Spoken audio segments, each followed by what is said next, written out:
there was a real, it was really wild. Um, there was a man. I don't know, it was fourth or fifth grade. But I went into a classroom. It was hilarious. He was busy acting up and all that kind of stuff. Basically, what he was doing is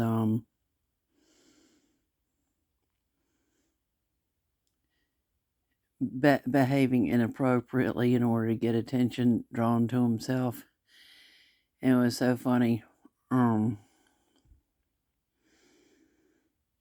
I looked at him. I'm like, he reminds me so much of somebody that I used to work with, and um,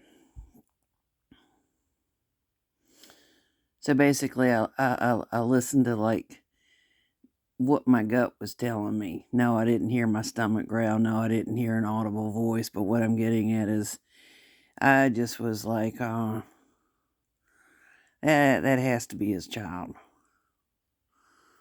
So I pulled the child out and ended up talking to him, and we talked in the hallway. I said, "Is your daddy such and such?" And then his eyes got as big as they could be. It was like, I mean, it was like, how did she know? And his daddy and I used to work together in some despicable, uh, in a despicable place. I mean, it's just like we were the ones that were doing the work and sweating our butts off and having to wait for the bell to go off for us to get permission to go to the bathroom and all that other kind of crap. And meanwhile, the ones that weren't doing the work were, excuse me, sitting in their air conditioned offices playing with their paper clips and just but anyhow, getting back to stuff. A young man ended up walking back in, and they sat down, and then it's just like they were like, "What happened? What happened? Tell us what happened." He just sat there and just was so perfectly behaved as far as stuff goes. But I think that sometimes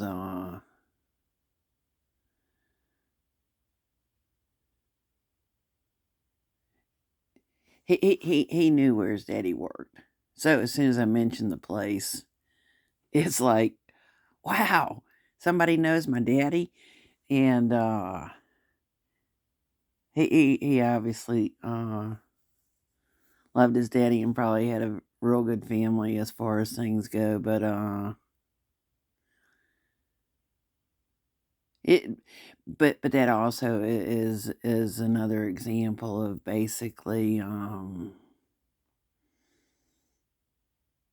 where he ended up sitting down and doing the schoolwork and all that kind of stuff, and didn't give me any more crap.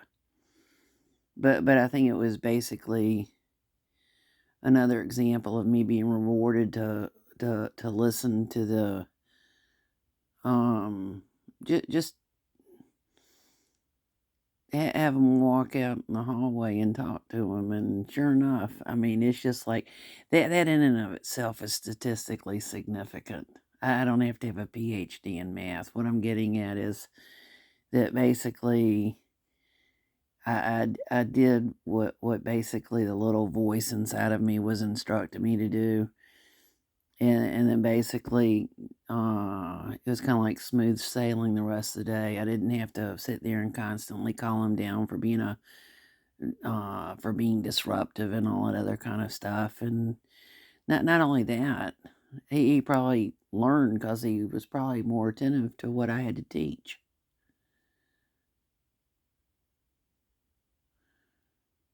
So it was kind of like a win-win situation for both of us. And that's what's wrong when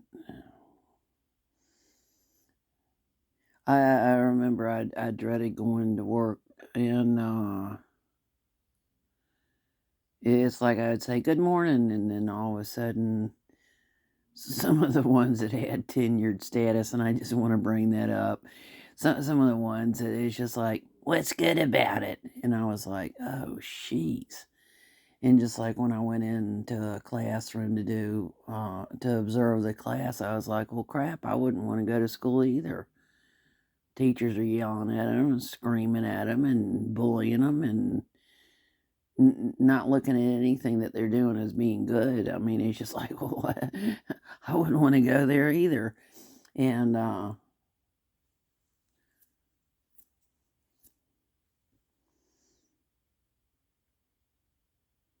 mean, but that's where I ended up basically getting blackballed from different stuff because I mean, I told them, I wouldn't want to go there either. But basically, what was happening is the students were having to walk through alleys where they were being sexually molested. There were guns and knives and stuff that were being let into the schools two ways, even though they had security guards that were supposed to be working and making sure that guns and weapons were kept out of the schools. I mean, and it's like, dang, the ones that were avoiding school, I was like, that's who the class valedictorian should be. So somebody's like, no, I don't want to go to school. It's not worth the piece of paper with a bunch of junk on it. Basically, it's not worth me putting my life in danger to get a piece of paper that where from being sexually molested in the alleyway, going to school, or in whatever else. It's just like I was like that. That's who the valedictorian should be. Um,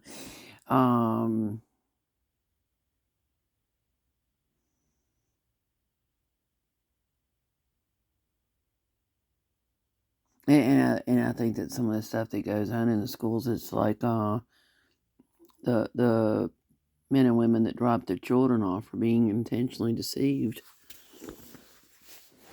One way that they're intentionally deceived is with the what is called the standards of learning in the sex education classes. And what happened there is basically the older students were taking the handouts from the sex ed classes, and all of a sudden, kindergartners and preschoolers, whatever, basically a lot younger children, all of a sudden were being shown stuff that they should never have been shown. But not only that, when the students who took the stuff back to the houses, it's like some of the parents had already looked at the stuff, and it's like, whoa, what we were told was going to be taught in the class is not what was being taught in the classes. So it really pissed the parents off. And it's like, well, I mean,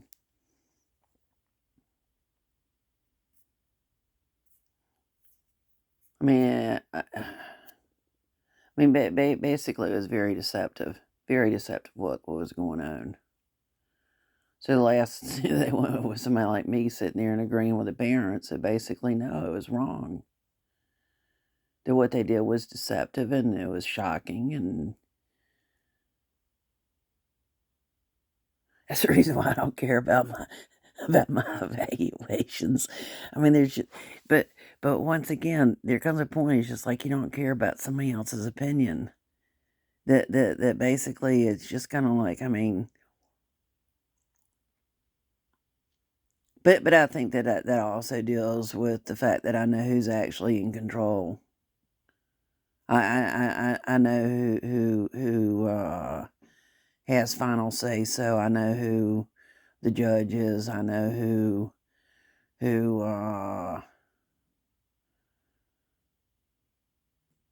whose wrath I don't want to have.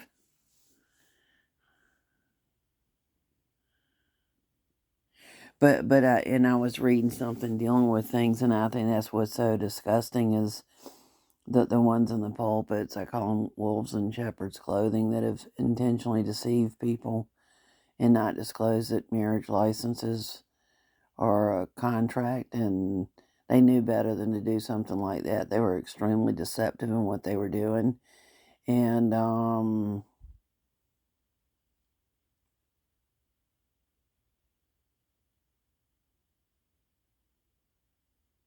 but basically their families have not been destroyed by by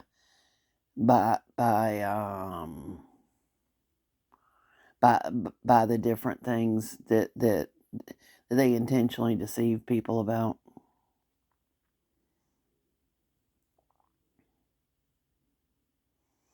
I will never be able to look at the ones involved with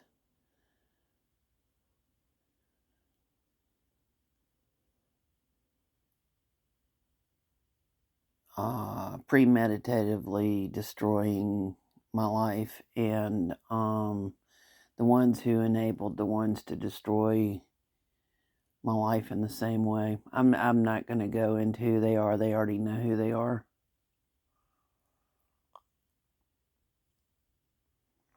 That also deals with they made a choice. That they made a choice.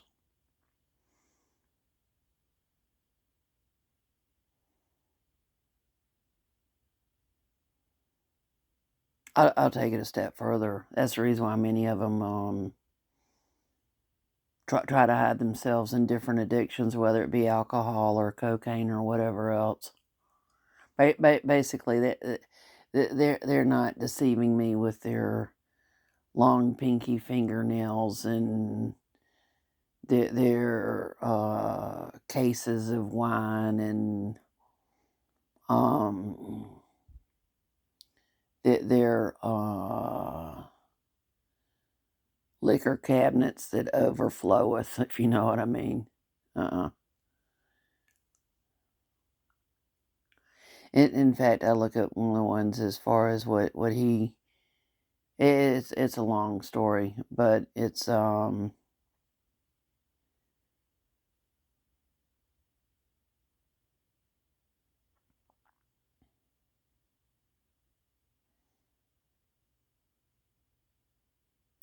what it is. The first time I ended up going out with somebody, I was like, I didn't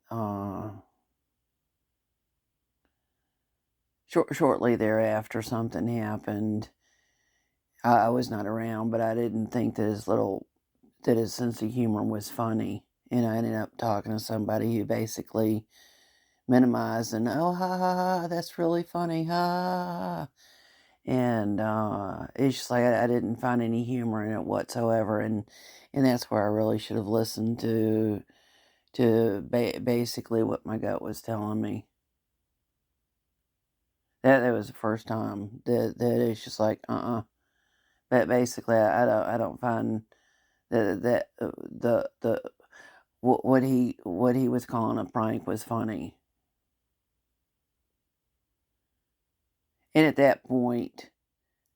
I should have cut it off and just never answered the phone, never picked up the phone, ne- just. But what it is, and this is where I kind of like do the analogy of David with the rock and stuff. I listened to way too many of them influencing me, and was kind of like I'm not really meaning to shift the blame on them, but many times it's very easy to be kind of like isolated, and then have somebody have a bunch of them gang up, and that's basically what it was. And in fact, the fact remains is that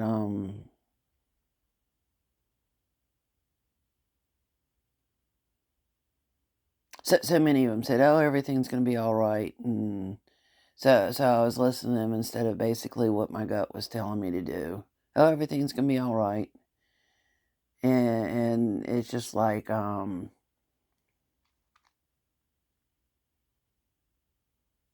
somehow or another, I knew it wasn't gonna be all right, and that's when I coulda kicked myself because it was like the night of the rehearsal dinner. I wanted to stand up and say, I'm sorry, but I don't wanna get married to him. I'm sorry that y'all came a long way," or even not even show up to the rehearsal dinner and not even show up to the wedding. I mean, isn't that wild? Just kinda like leave him stranded.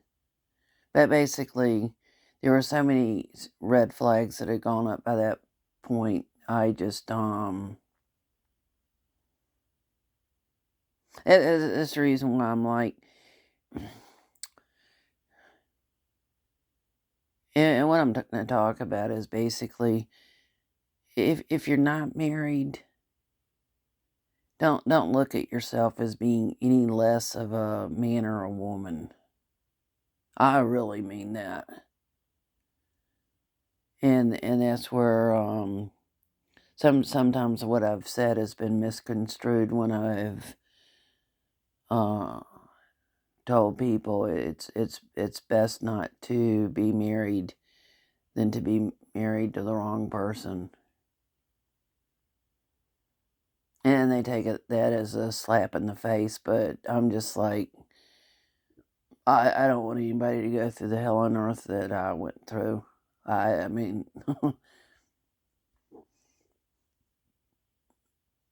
in fact, I would say when hell freezes over, but there's actually a town in Michigan called Hell, and when when when people end up looking at the sign, it shows ice on the signs to Hell, Michigan, and I'm just like, oh crap! They even named a town Hell. In fact, there's several hells on Earth. They actually have towns or cities that are named Hell, Hell, and I'm just like, oh gosh.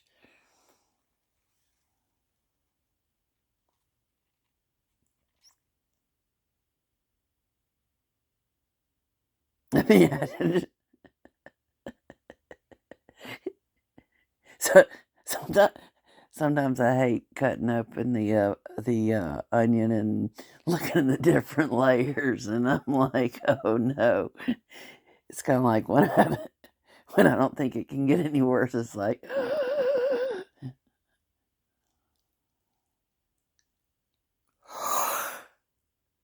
but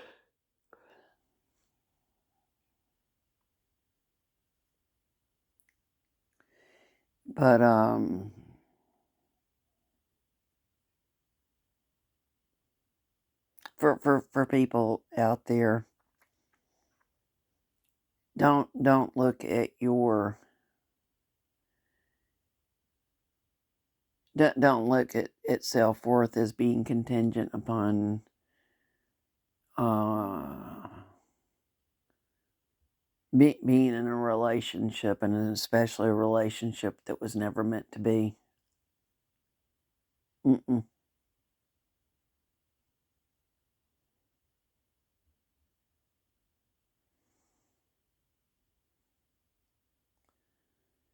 And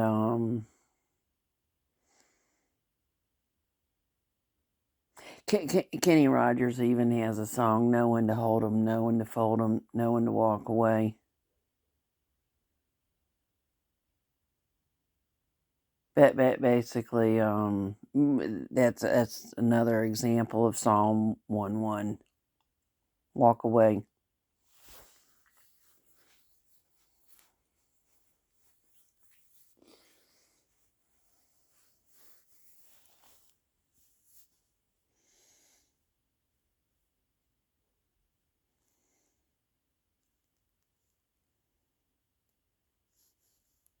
It's just like when I walked into a place in Italy and I was like, "Oh crap, what did I just walk into?"